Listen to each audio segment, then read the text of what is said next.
drenched in olive oil, rolled as thin as a flat bread, and folded in a spiral. This focaccia is nothing like the ones you're used to. Meet focaccia al libro, a bread and focaccia hybrid from Puglia, Italy. Focaccia al libro literally means book-shaped focaccia. It is called like this because of the way it's folded. It is actually folded like a book, as if it was pages, but instead it's layers of focaccia dough. Today we're in San Michele, Puglia, Italy, and we're going to meet with Antonia from Panificio Spinelli. Her mom and her mom's mom and so on, all her ancestors have been making this focaccia for centuries, and she's going to show us how focaccia al libro is made.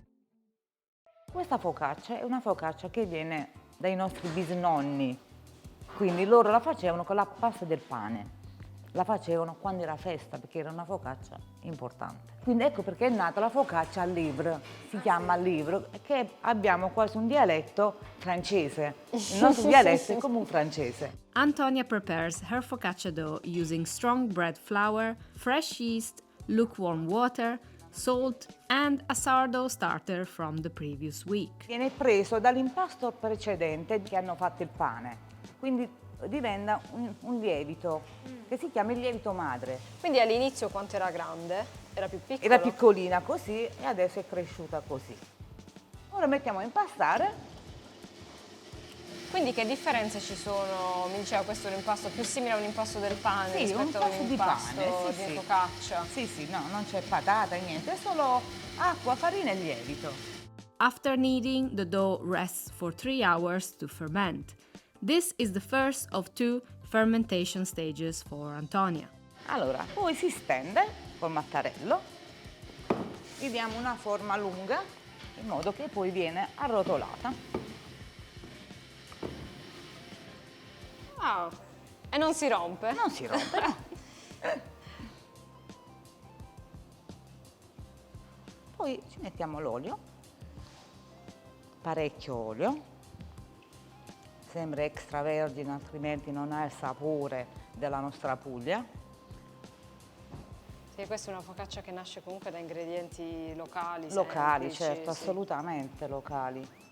Poi abbiamo l'origano, parecchio origano. Allora, questa è quella tradizionale di una volta. Poi però hanno anche aggiunto olive, pomodoro e noi abbiamo aggiunto anche la zampina. Ok. Adesso viene arrotolata tipo fogli, giusto? 2, 3 e 4. 1. Quindi prende la forma di una libro, sfoglia ok. e poi è un libro. Si mette altro olio. E questo è il segreto, l'olio. Più piccola. Come una coccinella. Once folded, the focaccia is drenched in more olive oil, and then the second fermentation begins. The focaccia needs to rest for at least 2 hours until it expands to the size of the baking tray. It is then baked for 20 minutes at 180 degrees Celsius.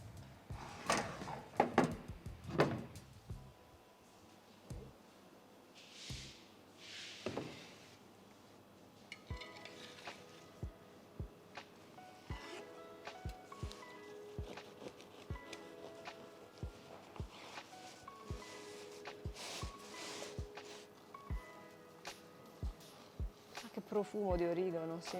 Bello morbido, è una spugnetta. È anche bello giallo. Questo è l'olio, ovviamente. Sì, chiaro. Vedi, sono belle. Sì, sono dei cerchi Dei cerchi. praticamente. Ok, quindi iniziamo da quella Quella che è nata, la è nata così, la sì, sì. tradizionale. C'è tanto olio. Ma con la saporita, assaggia, vedi come? C'è il sapore dell'olio, cioè si sente l'olio. Leggera. È leggera. È molto diverso da una tantissime focaccia altre normale, sì, certo. sì, proprio. È diverso. Perché è vero, ha quell'oleosità della focaccia, La focaccia. però Anche le parti bruciate, cioè bruciacchiate, è Sono come se fosse la buonissime. crosta del pane.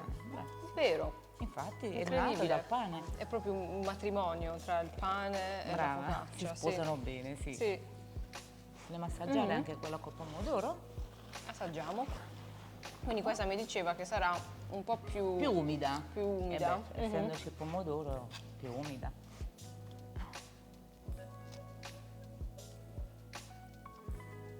E senti che al centro è più umida perché c'è il pomodoro?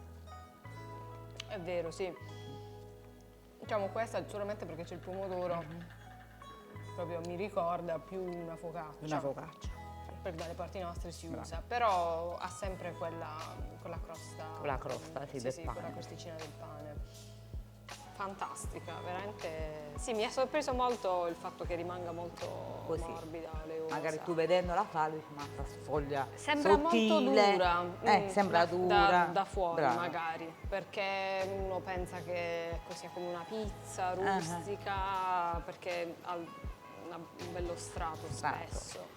Invece è molto morbida. Quindi la parola libro, cioè viene dalla maniera in cui viene piegata. In cui viene Sì. piegata, sì, sì. L'ho chiamata focaccia al libro. Ok, beh, sicuramente ci parla di qualcosa, ci dice una storia, perché Certo. sicuramente è un libro. È un libro, brava. Focaccia al libro can range from small portions to loaves weighing up to 600 grams. Once baked, it stays fresh for up to 3 days. The recipe has been passed down in Antonia's family for almost 2 centuries. Some believe its origins trace back to a Portuguese traveler of Jewish descent who traveled to Puglia, while others suggest it has religious ties. Though its true history is unclear, one thing is certain: locals have been cherishing it for generations, preparing it for special occasions and Sunday gatherings. Thank you so much for watching. If you have tried focaccia al libro, let me know what you think of it in the comments.